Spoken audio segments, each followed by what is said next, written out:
Hi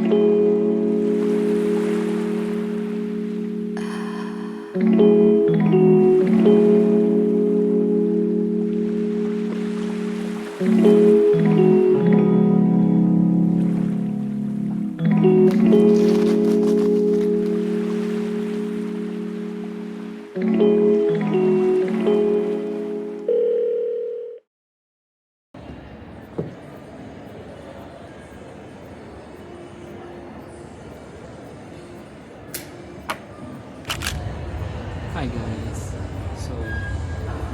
So pauwi na naman tayo today sa Manila. So I'm just waiting for my Adelaide to Melbourne flight. Yeah, the flight ko is from Adelaide to Melbourne and Melbourne to Manila. Kasi there's no direct flight from Adelaide going to Manila. So I have to go either Melbourne, Sydney, or Brisbane, or Perth. Alam ko may direct flight from Perth. Yeah, I'm here now sa airport and waiting for my flight. Boarding ko is 7:20 and it's 6:53. And yeah, nakapay na naman tayo guys. Asa na yung baby tsaka. Anyway, so nakapay na naman tayo. Sorry, tinitingnan ko kasi kung gumagalaw na ba yung boarding gate na naman. It's still here pa. So delayed ako, delayed yung flight ko ng 10 minutes. Well, sabi dun sa flight details, yung boarding ko is still 7:20 pero yung departure is nag-adjust. I don't know why. I don't know. I hope hindi ma-cancel yung flight ko. And yeah, yun lang.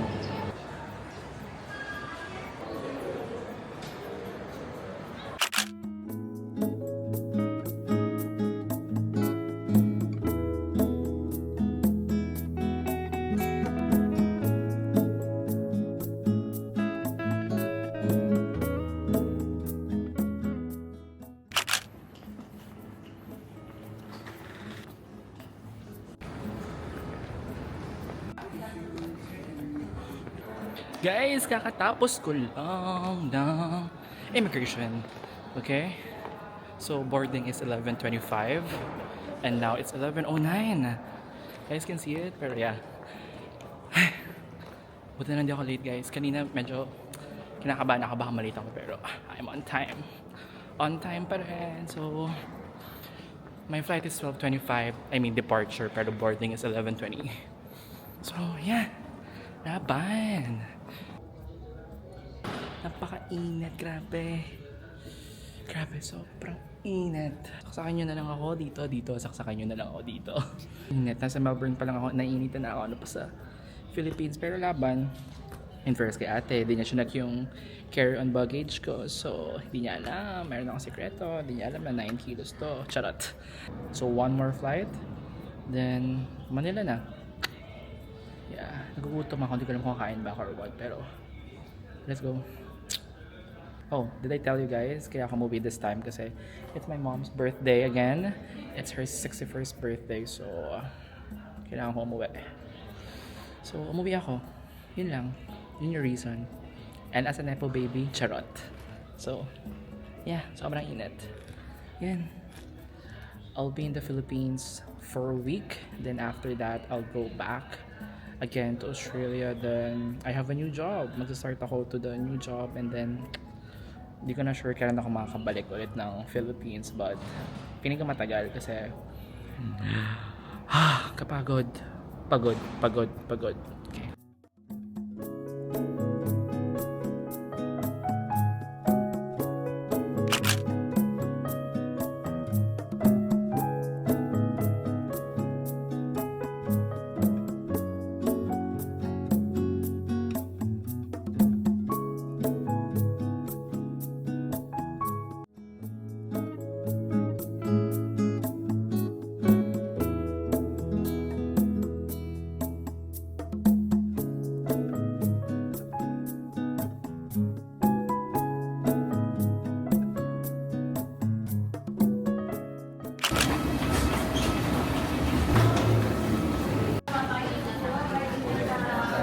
Yeah, I'm finally back!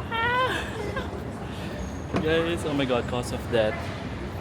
My cause of death is the e-registration. Grabe, napakapaga ng internet dito.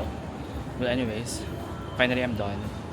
So, Kailangan kong hanapin yung driver namin. Or kailangan niya akong hanapin. Pero I told him pay 13. So, let's go.